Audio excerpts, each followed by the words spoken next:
Hi, everybody, and welcome to today's principal update for Thursday, September 23rd.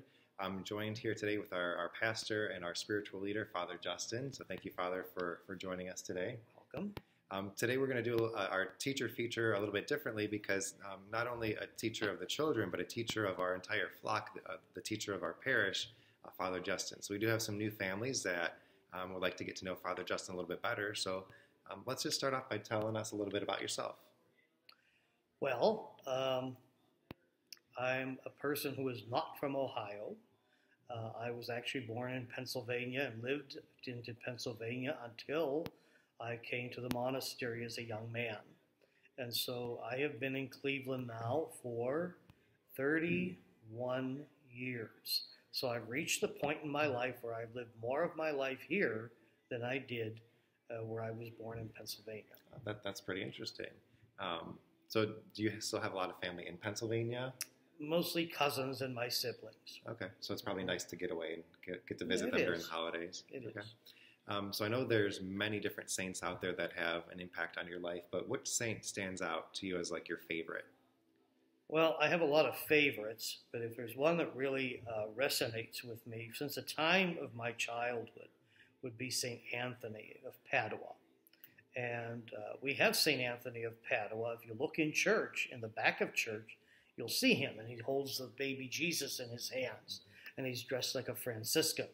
Well, I was and I still do, I kind of misplace things, and I leave things places, and I often did that as a youth. And so the sisters, when I was in school, told me that I should pray to St. Anthony because he finds lost articles, and he has never, ever failed me.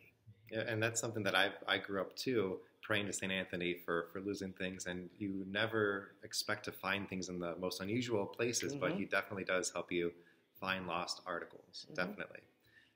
Let's switch gears a little bit. What about, in your leisure time, what do you like to read? What kind of books? Always mystery books.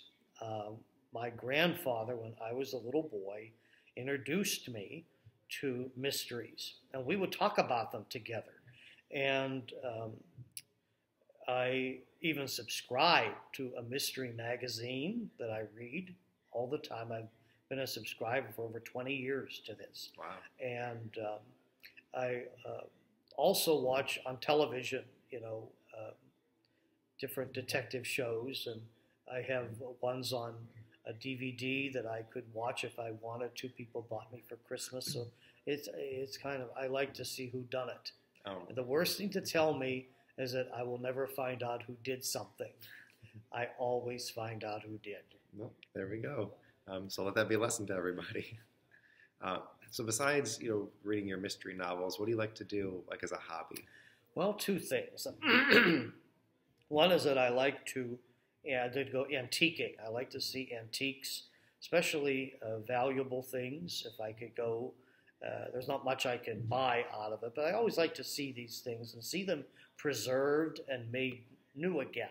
There's something beautiful about taking something that is old and restoring it back to its pristine condition. But I also like hiking. When we were in the seminary, we went to the seminary in the Laurel Highlands, and we would go on hikes. And I love to do that, especially when it's nice weather and it's pleasant to go. I love to be in the woods. In fact, in the back of my home, believe it or not, in the inner city, there were woods that we could go to. And as kids, we would climb, through the woods and climb trees and everything like that. My mother never liked it because I came home dirty from it all the time when it was time for supper. But it was something I enjoyed doing. Yeah, and that's something that I think many people, enjoy, just being outside and appreciating nature, and you can really appreciate, the wonders of the world with God's creation all around you. And I think there's nothing like being outside and having the wind there and the sunshine and the animals and all the sights and sounds. So definitely good. What about a favorite place to visit? Well, I always wanted to visit Rome because all of my priest friends have been to Rome but me. And I always wanted to see where the Pope lived. I'd like to see St. Peter's and all those churches. and I'd like to see some of the Colosseum, where the martyrs were, and it's a very central place for us as Catholic Christians, and I just always wanted to see that, to see those special places. Yeah, especially if you like going antiquing, like that's as antique as you can get. Absolutely, that's for sure. Do you have any plans in the future to visit Rome? Well, we're working on a trip to Rome next year, July 1st to the 12th. So we're working on that as part of the Abbey's 100th anniversary. We're going to follow the footsteps of St. Benedict in Italy, and part of that trip is Rome. Oh, well, so, what better occasion to visit than the 100th anniversary? Yes. Very good. Lastly, what's your favorite part? And I know you've been here many, many years. You've seen much change. What's your favorite part about being at Assumption, today?